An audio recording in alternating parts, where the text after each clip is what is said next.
రాజయోగం 3వ అధ్యాయం ప్రాణం. ప్రాణాయామం అంటే శ్వాస విషయం అని చాలామంది అనుకుంటారు. కానీ ఇది సరికాదు. ప్రాణాయామానికి శ్వాసకు సంబంధం ఉన్నా అది చాలా అల్పం. నిజమైన ప్రాణాయామానికి శ్వాస నియమం కేవలం ఒక సాధన మాత్రమే. అంతకన్నా విశిష్టత దానికి లేదు. ప్రాణాయామం అంటే ప్రాణ నిరోధమని అర్థం. ఈ విశ్వమంతా 2 తత్వాలతో నిర్మితమైందని హైందవ తాత్వికులు అంటారు. ఆ రెంటిలో ఒకటి ఆకాశం. ఆకాశం సర్వవ్యాపి, సర్వాంతర్గత పదార్థం. రూపమున్న ప్రతి వస్తువు, సంయోగజనిత ప్రతి పదార్థం కూడా ఆకాశం నుండే వస్తున్నాయి. ఆకాశమే వాయువుగా మారుతోంది. ఆకాశమే ద్రవ ఘన పదార్థాలుగా పరిణమిస్తోంది. ఆకాశమే భూ సూర్య చంద్ర నక్షత్ర ధూమకేతువులుగా అవుతోంది. ఆకాశమే మానవ జంతు శరీరాలుగా చెట్టు చేమలుగా రూపొందుతోంది. మనకు కనిపించే ప్రతి రూపం, ఇంద్రియ గోచరమైన ప్రతి విషయం, అస్తిత్వం గల ప్రతి వస్తువు అన్నీ ఆకాశం నుండే ఉత్పన్నమవుతున్నాయి. ఆకాశం సూక్ష్మాతి సూక్ష్మం. అందుకని అది ఇంద్రియ గోచరం కాదు. ఏదైనా స్థూల రూపం ధరిస్తేనే దాని ఆకారాన్ని మనం చూడగలుగుతాం. ఆకాశం ఒక్కటే సృష్టి ప్రారంభంలో ఉన్న పదార్థం. కల్పాంతంలో ఘన ద్రవ వాయు పదార్థాలన్నీ మరలా ఆకాశంలో లయించిపోతాయి. అలాగే ఆకాశం నుండి మరలా ఈ సృష్టి అంతా బయటకు వస్తుంది. ఆకాశం విశ్వంగా రూపొందడానికి ఏ శక్తి కారణం? అది ప్రాణశక్తి. ఆకాశం అనంతం, సర్వవ్యాపకం. అది జగత్తు సృష్టికి మూల పదార్థమైనట్లుగానే ప్రాణం కూడా అనంతం, సర్వవ్యాపకం. జగత్తు యొక్క సృజన శక్తి అయి ఉంది. కల్పారంభంలో కల్పాంతంలో అంతా ఆకాశమే ఉంటుంది. విశ్వంలోని శక్తులన్నీ ప్రాణం నుండే ఉత్పన్నమవుతుంది. గతి రూపంలో ప్రాణమే వ్యక్తమవుతోంది. అయస్కాంత గురుత్వాకర్షణ శక్తుల రూపంలో ప్రాణమే ఉంది.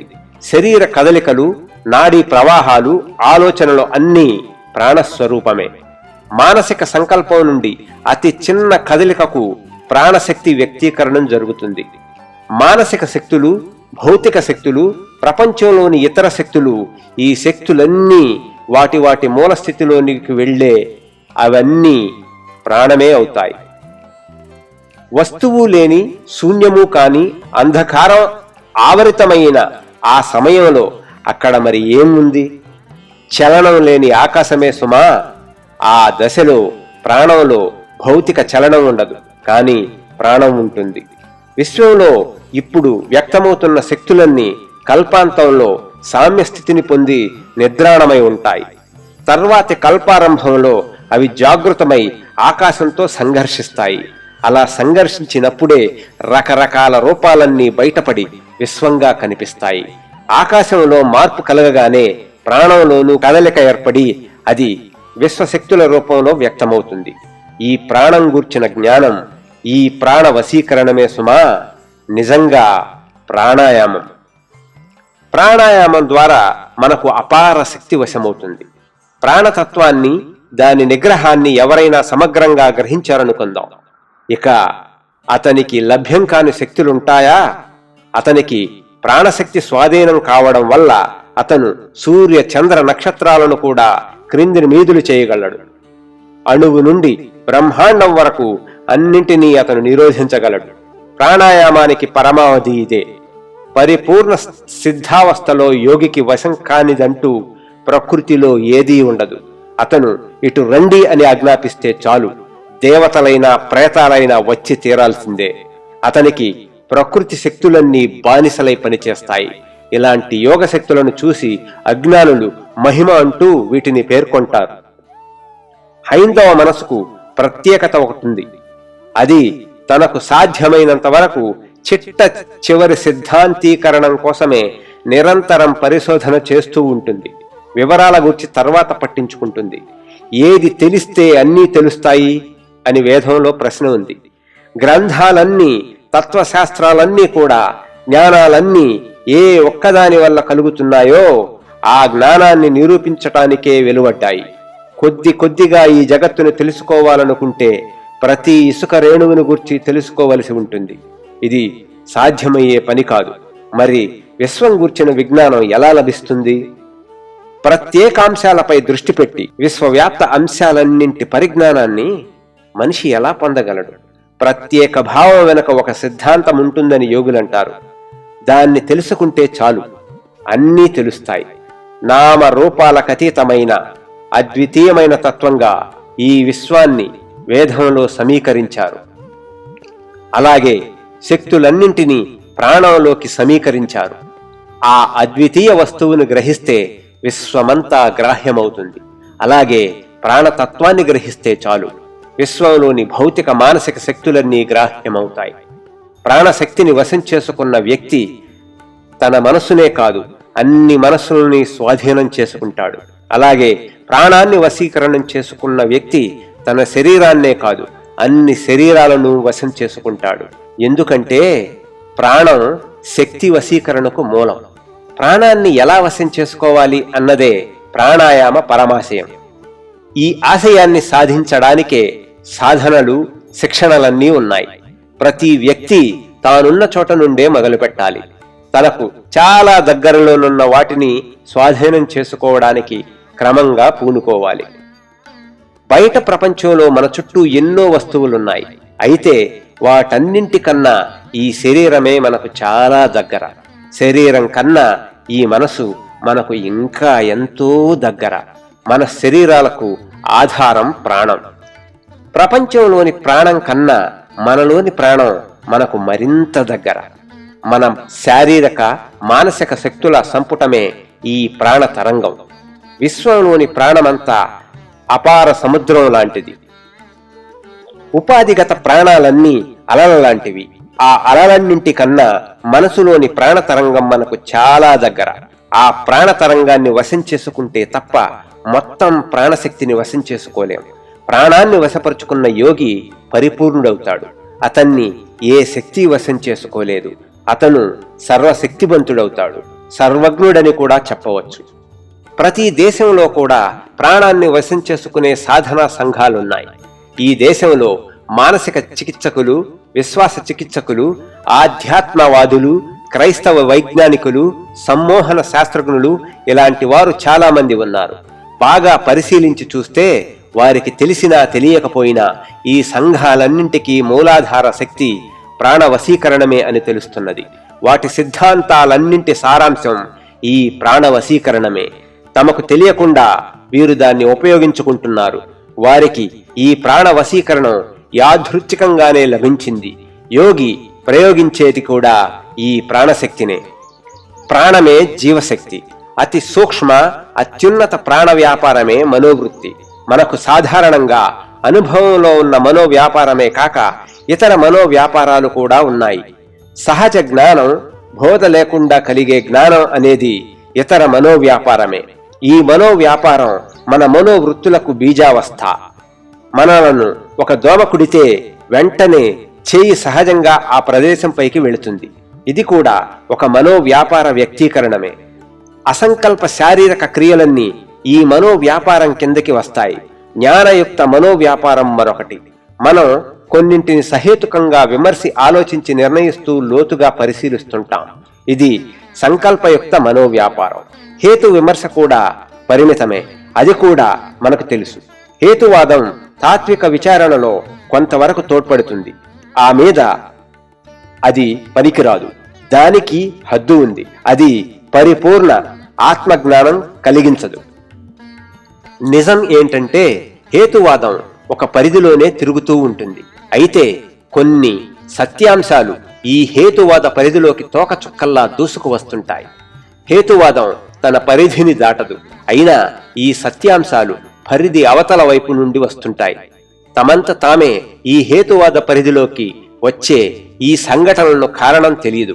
అది హేతువాదానికి అందని కారణమై ఉంటుంది. హేతువుకు మించిన ఉన్నత అతేంద్రియ జ్ఞానావస్థను కూడా ఈ మనసు పొందుతుంది. ఈ అవస్థలో చిత్తం పూర్తిగా ఏకీకృతమై ఉంటుంది. అతీంద్రియ అనుభవంలో ఉంటుంది.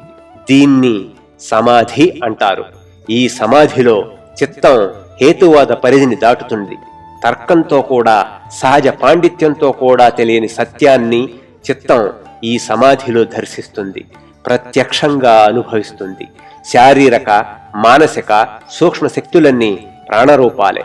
సాధన వల్ల, నియంత్రణ వల్ల ఈ శక్తులు మనసును వికసింపజేస్తాయి, అతీంద్రియ జ్ఞానాన్ని దానికి కలిగిస్తాయి. ఈ చరాచరాత్మక ప్రపంచంలో ఎక్కడ చూచినా అవిచ్ఛిన్న ఏక పదార్థమే కనిపిస్తుంది. ఈ విశ్వమంతా భౌతికంగా ఏకమై ఉంది. నీకు సూర్యునికి భేదమే లేదు. భేదముందని ఎవరైనా అంటే అది కేవలం కల్పన అని చెబుతాడు ప్రకృతి శాస్త్రవేత్త. నిజంగా ఈ బల్లకు నాకు భేదం లేదు. పదార్థ రాశిలో ఈ బల్ల ఒక బిందువు, నేను మరొక బిందువును. అనంత జడ జగస్సాగరంలో ప్రతి రూపం కూడా ఒక్కొక్క సుడిగుండమని చెప్పవచ్చు. ఈ రూపాల్లో ఏదీ స్థిరమైంది కాదు. నదీ ప్రవాహంలో కోట్ల కొద్దీ సుడిగుండాలుండవచ్చు.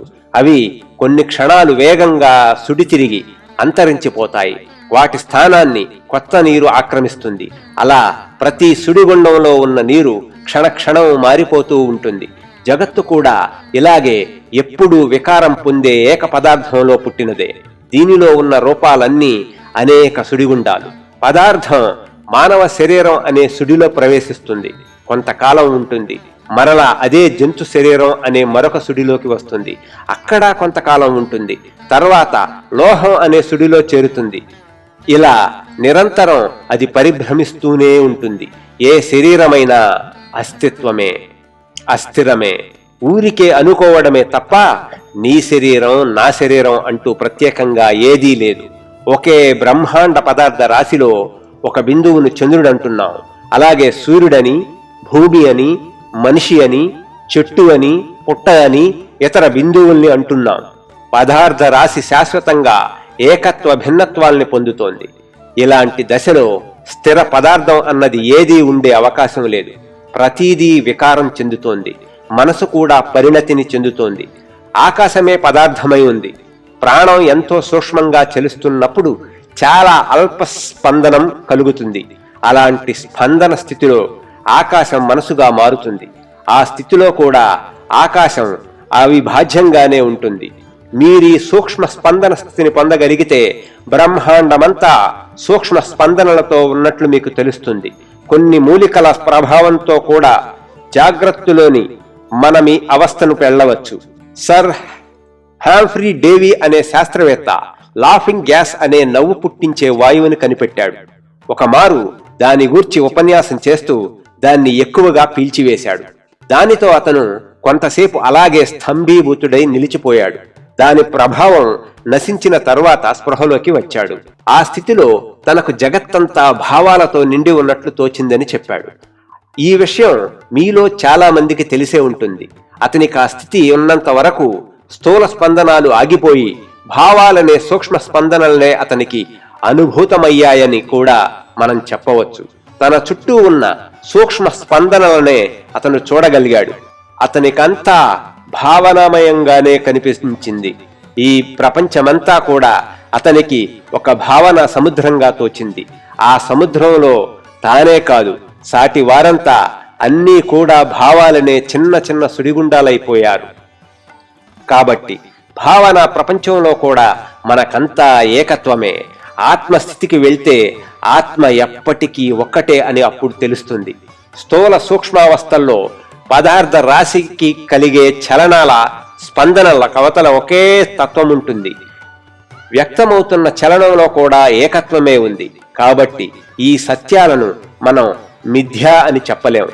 విశ్వశక్తులనన్నింటినీ సమీకరించి చూస్తే వాటి ఫలితం ఎప్పుడూ ఒకే విధంగా ఉండదని నేటి శాస్త్రవేత్తలు నిరూపించి ఉన్నారు. విశ్వశక్తి అంతా రెండు అవస్థల్లో ఉంటుందని వారు ధృవపరిచారు. ఆ వ్యక్త మూల శక్తి అవ్యక్త మూలశక్తి సామాన్య అవస్థను పొందుతుంది, తిరిగి రకరకాల శక్తులుగా వ్యక్తమవుతుంది. చివరికి మళ్లీ అవ్యక్త స్థితిలోకి వెళుతుంది, మళ్లీ వ్యక్త స్థితిలోకి వస్తుంది. ఇలా ఎప్పుడూ సంకోచ వ్యాకోచాలకు లోనవుతూ ఉంటుంది. ఈ ప్రాణశక్తిని వశం చేసుకోవడమే ప్రాణాయామం. మనిషి దేహంలో ప్రాణచలనం, ఊపిరితిత్తుల కదలికలో స్పష్టంగా కనిపిస్తుంది. ఈ కదలిక ఆగిపోతే చాలు, శరీరంలోని ఇతర శక్తుల కదలికలన్నీ తప్పనిసరిగా ఆగిపోతాయి. అయితే ఊపిరితిత్తులు పనిచేయటం మానివేసినా జీవించి ఉండగలిగే విధానం తెలిసిన వారున్నారు. ఈ భూగర్భంలో శ్వాస పీల్చకుండా చాలా రోజుల వరకు బ్రతికి ఉండేవారున్నారు. సూక్ష్మావస్థను పొందటానికి మనం స్థూలావస్థ సహాయం తీసుకోవాలి. అతి సూక్ష్మ పదార్థాన్ని సాధించే వరకు మనం చాలా జాగ్రత్తగా ఉంటూ వికాసం పొందాలి. ఊపిరితిత్తుల చలనాన్ని నిరోధించటమే ప్రాణాయామం. ఈ చలనం శ్వాసతో సంబంధం కలిగి ఉంటుంది. శ్వాస ఈ చలనాన్ని కలిగించదు. ఈ చలనం శ్వాసను కలిగిస్తుంది. ఊపిరితిత్తుల చలనమే శ్వాసకు కారణం. జలయంత్రంలా ఈ చలనం గాలిని లోనికి పీలుస్తూ బయటికి వదులుతూ ఉంటుంది. ప్రాణమే ఊపిరితిత్తులను కదిలిస్తూ ఉంటుంది. ఈ కదలికల ద్వారానే గాలి లోనికి బయటికి వస్తూ పోతూ ఉంటుంది. కాబట్టి ఊపిరి పీల్చడం వదలడం ప్రాణాయామం కాదని తెలుసుకోవాలి. ప్రాణశక్తి కండర శక్తి రూపంలో ఊపిరితిత్తుల్ని కదిలిస్తూ ఉంటుంది. ఈ ప్రాణశక్తిని వశం చేసుకోవడమే ప్రాణాయామం.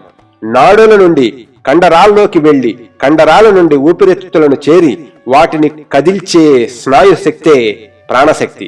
ఈ ప్రాణాన్నే మనం ప్రాణాయామంలో నిరోధించాలి. ప్రాణం వశమైతే చాలు, మనో వ్యాపారాలన్నీ క్రమంగా స్వాధీనమవుతాయి. శరీరంలోని ప్రతి కండరాన్ని వశం చేసుకున్న వారిని నేను చూశాను. ఇది మనకు కూడా సాధ్యమే. కొన్ని కండరాలు మన స్వాధీనంలో ఉంటున్నాయి కదా. అలాంటి స్థితిలో శరీరంలోని కండరాలన్నీ నాడులన్నీ మనకెందుకు స్వాధీనం కావు? మనకిప్పుడు ఈ స్వాధీనత లేకపోవడం వల్లనే అవయవాలు స్వేచ్ఛా చలనానికి లోనయ్యాయి. మనం మన చెవుల్ని యథేచ్ఛగా కదల్చగలమా? జంతువులు ఈ పని చేస్తున్నాయి. మరి మనం వాడుకోవడం లేదు కాబట్టే మనకి ఈ శక్తి లోపించిపోయింది. ఇదే ఎటవిజం అనే నూతన శాస్త్ర సిద్ధాంతం. అవ్యక్త స్థితిలోని చలనాన్ని తిరిగి వ్యక్తావస్థకు తీసుకురావచ్చు. ఈ విషయం మనకు తెలుసు. కఠిన సాధన పరిశ్రమలతో కొన్ని నిద్రాణ శరీర వ్యాపారాలను తిరిగి పూర్తిగా మనం స్వాధీనం చేసుకోవచ్చు. బాగా పరిశీలించి చూస్తే ఈ కార్యం మనకు అసాధ్యం కాదని తెలుస్తుంది. ప్రతి అవయవాన్ని వశం చేసుకునేందుకు వీలుంది. ఈ కార్యాన్ని ప్రాణాయామంతో యోగులు సాధిస్తారు. ఊపిరిని పీల్చుకున్నప్పుడు శరీరమంతా ప్రాణంతో పూరించాలని ప్రాణాయామ సాధనలో మీరు చదివే ఉంటారు. ఎలా పూరించడం అని మీరు అడుగుతారేమో. ఆంగ్లానువాదంలో ప్రాణమంటే శ్వాస అని ఉంది. అది సరికాదు. శరీరంలోని ప్రతి భాగాన్ని కూడా ప్రాణశక్తితో నింపవచ్చు. అప్పుడు శరీరమంతా మీకు వశమవుతుంది. మీరు అన్ని వ్యాధులను అన్ని బాధలను నివారించుకోగలుగుతారు. అంతేకాదు ఇతరుల శరీరాన్ని కూడా స్వాధీనం చేసుకుంటారు. ఈ ప్రపంచంలో మంచైనా చెడైనా అంతా పరస్పరాశ్రయంతో కలుగుతోంది. తన స్థితిని ఇతరులకు కలుగచేయుట శరీర స్వభావం. మీరు బలంగా ఆరోగ్యంగా ఉంటే మీ సన్నిహితులు కూడా బలంగా ఆరోగ్యంగా ఉండే అవకాశం ఉంది. అలాగే మీరు రోగగ్రస్తులై బలహీనులై ఉంటే వారు కూడా అలాగే మారే అవకాశం ఉంది.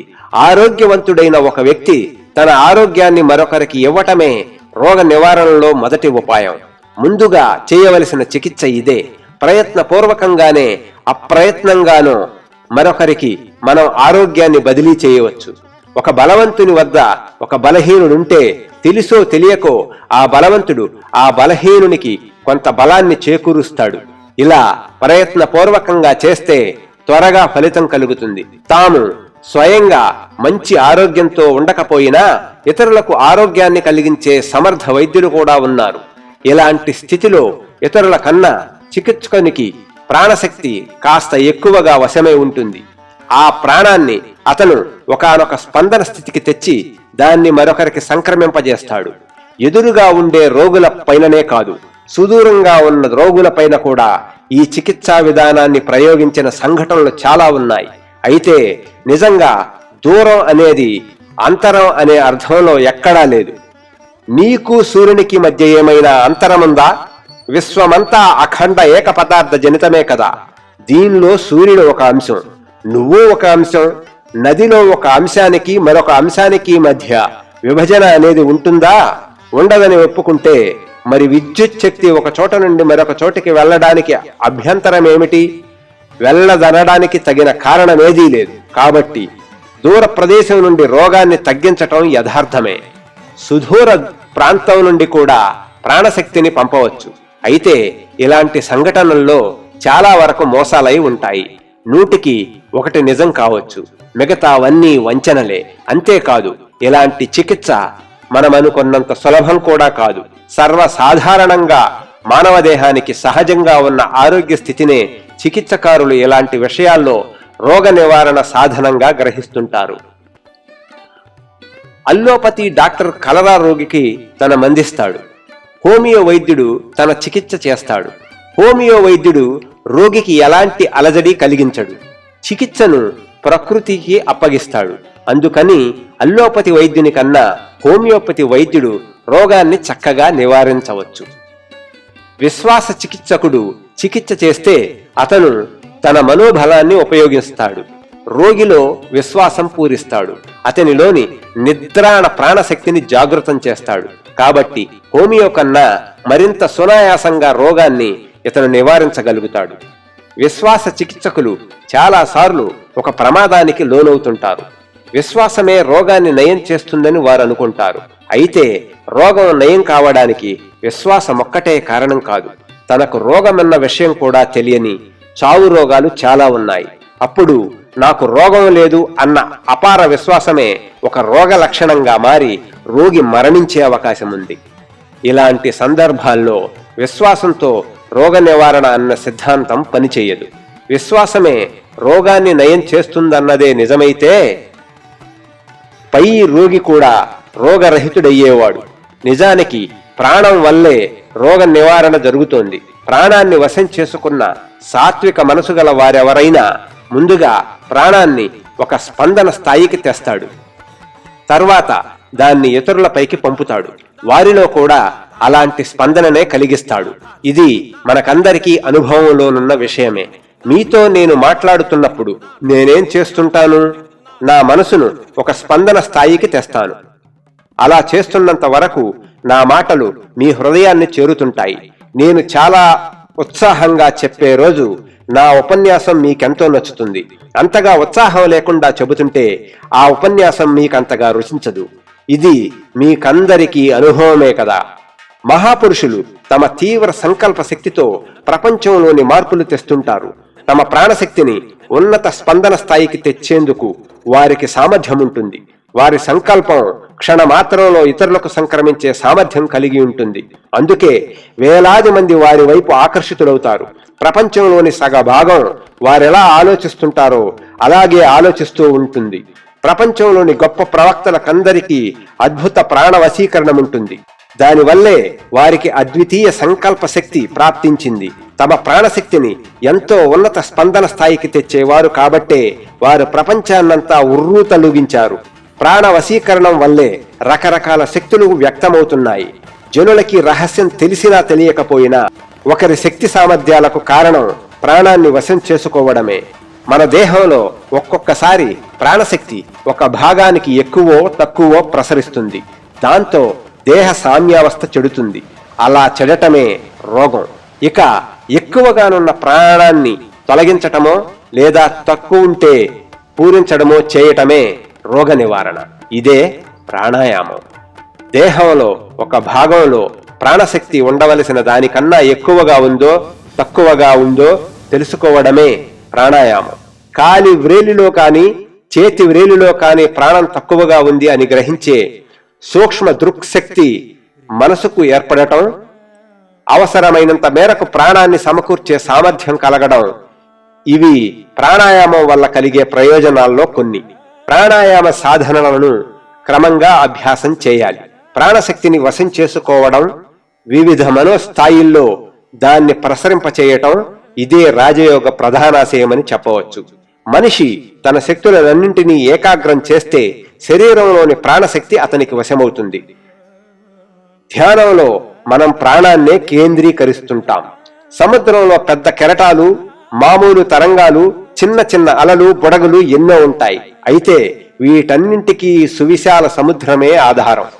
బుడగలు, ఎత్తైన కెరటాలు రెండూ ఒకే సముద్రంతో సంబంధం కలిగి ఉంటాయి. అలాగే ఒక వ్యక్తి గొప్ప శక్తియుక్తుడై ఉండవచ్చు, మరో వ్యక్తి అల్పశక్తివంతుడై ఉండవచ్చు. అయితే ఇద్దరూ అనంత శక్తి సాగరానికి సంబంధించిన వారే. ఆ అనంత శక్తి సాగరమే ఈశ్వరుడు. ఈ ఈశ్వరుణ్ణి పొందేందుకు ప్రతి జీవికి హక్కుంది. చైతన్యం ఎక్కడ ప్రకాశిస్తున్నా దాని వెనుక అనంత శక్తి తప్పక ఉంటుంది. ఒక సూక్ష్మాతి సూక్ష్మ క్రిమి ఉంది. అది ఈ అనంత శక్తి నుండే జీవశక్తిని గ్రహిస్తుంది. క్రమంగా రూపాన్ని మార్చుకుంటుంది. మొక్క అవుతుంది, తర్వాత జంతువు అవుతుంది, చివరికి మనిషిగా పరిణమిస్తుంది. ఆ తర్వాత అది భగవంతుడే అయిపోతుంది. ఇంత పెద్ద కార్యం జరగడానికి కోట్లాది యుగాలు పట్టవచ్చు. అయితే కాలం మనకు లెక్క కాదు. తీవ్ర సాధనల వల్ల కాలాన్ని తగ్గించుకోవచ్చు. కార్యదీక్ష ఉంటే ఎంతో కాలానికి గాని నెరవేరని కార్యాన్ని నిమిషాల్లో సాధించవచ్చని యోగులంటారు. ఒక వ్యక్తి ఈ అనంత శక్తిని చాలా కొద్దిగా గ్రహిస్తూ వచ్చాడనుకుందాం. అప్పుడు అతను దైవత్వం పొందడానికి అతనికి 1,00,000 సంవత్సరాలు పడతాయి. ఇంద్రత్వానికి 5 లక్షల సంవత్సరాలు పట్టవచ్చు. చివరికి అఖండ పరిపూర్ణ సచ్చిదానంద స్థితిని పొందడానికి అతనికి 5 కోట్ల సంవత్సరాలు పట్టినా పట్టవచ్చు. త్వరితగతిలో అభివృద్ధి జరిగితే కాల పరిమితి తగ్గుతుంది. తీవ్ర దీక్షతో సాధన చేస్తే 6 ఏండ్లకు లేదా 6 నెలలకే ఆ పరిపూర్ణ స్థితిని ఎందుకు పొందలేం? పరిశీలిస్తే దీనికి ఇంతకాలం అంటూ లేదని తెలుస్తుంది. ఒక యంత్రం కొంత బొగ్గుతో గంటకు 2 మైళ్ళు పోతుంది. అంతకన్నా ఎక్కువ బొగ్గుతో అది ఆ దూరాన్ని మరింత తక్కువ సమయంలో వెళ్ళగలదు. కాబట్టి తీవ్రంగా సాధన చేస్తే మనిషి ఈ జన్మలోనే పరిపూర్ణుడవుతాడు. చిట్ట చివరికి ప్రతి జీవి ఆ పరిపూర్ణ స్థితిని పొందుతుంది. నిజమే, కానీ దీనికోసం యుగాల పర్యంతం ఎందుకు కాచుకొని ఉండాలి? ఈ జన్మలోనే ఇప్పుడే ఎందుకు ఆ పరిపూర్ణతను పొందకూడదు? ఆ అనంత జ్ఞాన శక్తుల్ని ఎందుకు కైవసం చేసుకోకూడదు? నత్త నడకతో అడుగులో అడుగు వేస్తూ మానవ జాతికి అంతా ముక్తి లభించేంత వరకు వేచి ఉండడం కన్నా తీక్షణ గ్రహణ శక్తితో వేగంగా కొద్ది సమయంలోనే ఆ పరిపూర్ణతను సాధించే అవకాశం ఉన్నది. ఆ విధానాన్ని బోధించటమే యోగుల మరియు యోగ శాస్త్ర ఆశయం. ఈ ప్రపంచంలో మహాప్రవక్తలు, మహర్షులు, తత్వదర్శులు చేసింది ఏమిటి? మానవ కోటి ఆయు ప్రమాణాన్నంతా ఒకే జీవిత కాలంలో జీవించారు. ఒకే జీవిత కాలంలో వారు పరిపూర్ణులయ్యారు. కారణం, మోక్షేచ్ఛను మించి మరో చింత ఉండదు వారికి. ఒక్క క్షణాన్ని కూడా మరో చింత కోసం ఖర్చు పెట్టరు. అందుకే శీఘ్రంగా మోక్షం వారికి అందుతుంది. ఏకాగ్రత అంటే ఏమిటి? గ్రహణ శక్తిని తీక్షణ చేయటం, కార్య సాధనకు కావలసిన కాల పరిమితిని తగ్గించటం. ఇలాంటి చిత్త ఏకాగ్రత ఎలా పొందాలో చెప్పేదే రాజయోగం. ప్రాణాయామానికి ఆధ్యాత్మవాదానికి సంబంధం ఏమిటి? ఆధ్యాత్మవాదం కూడా ప్రాణాయామ వ్యక్తీకరణమే. పితరులు ఉండటం నిజమైతే మనం వారిని చూడకపోయినా మన చుట్టూతా వేల లక్షల సంఖ్యలో వారుండే అవకాశం ఉంది. మనం వారిని చూడలేం, ముట్టుకోలేం. అంతే. ఇది అసంభవం అనటానికి కారణం ఏదీ లేదు. వారి శరీరాల నుండి మనం అనుక్షణం వస్తూ పోతూ తిరుగుతూ ఉండవచ్చు. వారు కూడా మనల్ని చూడరు, ముట్టరు. ఒక వలయంలో మరో వలయం ఉండటం లాంటి స్థితి ఇది. విశ్వంలో మరో విశ్వం ఉండటం లాంటిది. పంచేంద్రియాలున్న మనకు ప్రాణం ఒక స్పందన స్థాయిలో ఉంది. ఈ స్థాయిలో ఉండే జీవులన్నీ పరస్పరం చూసుకుంటాయి, స్పర్శించుకుంటాయి. అయితే ఈ స్థాయి కన్నా మించిన స్థాయిలో ఉండే జీవుల్ని ఇవి చూడలేవు. ఒక దీపం ఉంది, దాని కాంతిని పెంచుతూ వెళితే మనం ఇక చూడజాలనంత స్థాయికి ఆ కాంతిని పెంచితే అప్పుడు ఆ కాంతిని మనం చూడలేం.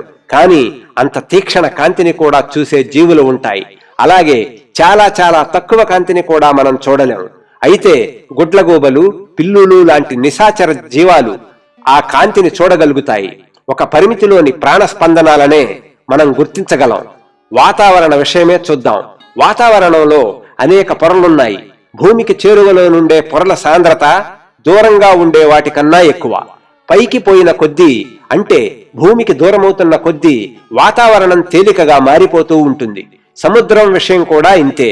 లోపలికి పోతున్న కొద్దీ నీటి సాంద్రత పెరిగి ఒత్తిడి ఎక్కువవుతూ ఉంటుంది. సముద్రపు అడుగున ఉండే జలచరాలు ఉపరితలానికి ఎప్పుడూ రావు, వస్తే చనిపోతాయి. విశ్వాన్ని ఆకాశ సాగరంగా భావించండి. ఈ ఆకాశంలో ప్రాణ వ్యాపారం కారణంగా వివిధ స్పందన స్థాయిల్లో పరలున్నాయనుకోండి. ఆ దశలో కేంద్రానికి దూరంగా ఉండే స్పందనలు మందంగా ఉంటాయి, దగ్గరగా ఉండేవి ఒకదానికన్నా మరొకటి తీవ్రంగా ఉంటాయి. ఒకే రకం స్పందనాలు ఒక మండలంగా ఏర్పడతాయి. ఇక కొన్ని కోట్ల మైళ్ల వరకు ఒక రకం స్పందనాలు ఉంటాయని, ఆ తర్వాత మరికొన్ని కోట్ల వరకు మరో ఉన్నత స్పందనాలు ఉంటాయని భావించండి.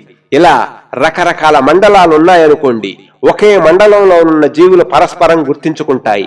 అయితే తమకు పైనున్న మండల జీవులను అవి గుర్తించలేవు. కానీ దూరదర్శిని, సూక్ష్మదర్శిని యంత్రాలతో మన చూపుని పెంచుకోవచ్చు. మామూలు కంటితో చూడలేని వాటిని ఈ యంత్ర సహాయంతో చూడవచ్చు. అలాగే యోగ శక్తితో మరో మండలంలోని స్పందన స్థాయిని మనం పొందవచ్చు. అక్కడ జరిగే సంఘటనలను చూడవచ్చు. మనకు కనిపించని జీవులతో ఈ గది నిండి ఉందనుకోండి. అప్పుడు మనం ఒక స్పందన స్థాయిలో, అవి మరో స్పందన స్థాయిలో ఉంటాయి. వాటి స్పందన స్థాయి సూక్ష్మం, మనది స్థూలం అనుకుందాం. అవి మనం కూడా ఒకే ప్రాణతత్వంతో నిర్మితమై ఉంటాం. అంతా ఒకే ప్రాణ సాగరంలోని వారే. స్పందన స్థాయిల్లో మాత్రమే వాటికి మనకు తేడాలున్నాయి. నేను సూక్ష్మ మండల స్థాయిని పొందగలిగితే నాకీ మండలం కనిపించదు. నేను మిమ్మల్ని చూడలేను, మీరు కనిపించరు. పై మండల జీవులు నాకు కనిపిస్తాయి. ఇది సత్యమే అని మీలో కొందరికైనా తెలిసే ఉంటుంది. మనకు ఉన్నత స్పందన స్థాయిని కలిగించే ప్రక్రియ అంతా సమాధి అనే మాటలో, యోగంలో ఇమిడి ఉంది. ఉన్నత స్పందన స్థాయిలన్నీ, అతీంద్రియ జ్ఞాన స్పందనలన్నీ సమాధి అనే మాటలో చేరిపోతాయి. సామాన్య సమాధి స్థితుల్లో దివ్య దర్శనాలు కలుగుతాయి. విశ్వంలోని చరాచర జీవులన్నీ దేని నుండి వస్తున్నాయో, దేన్ని కనుగొంటే సర్వం తెలుస్తుందో ఆ సచ్చిదానంద తత్వ సాక్షాత్కారాన్ని కలిగించేదే అత్యున్నత సమాధి. కాబట్టి ఆధ్యాత్మవాదంలోని సత్యాలన్నీ ప్రాణాయామంలో ఇమిడి ఉన్నాయి. ఒక సమాజం లేదా ఒక సంఘం ఒక రహస్యాన్ని తెలుసుకోవడానికై ప్రయత్నిస్తుంటే ఆ ప్రయత్నమంతా యోగమే, ప్రాణ వశీకరణమే. అసాధారణ శక్తి ఎక్కడ వ్యక్తమైనా అది ప్రాణశక్తే.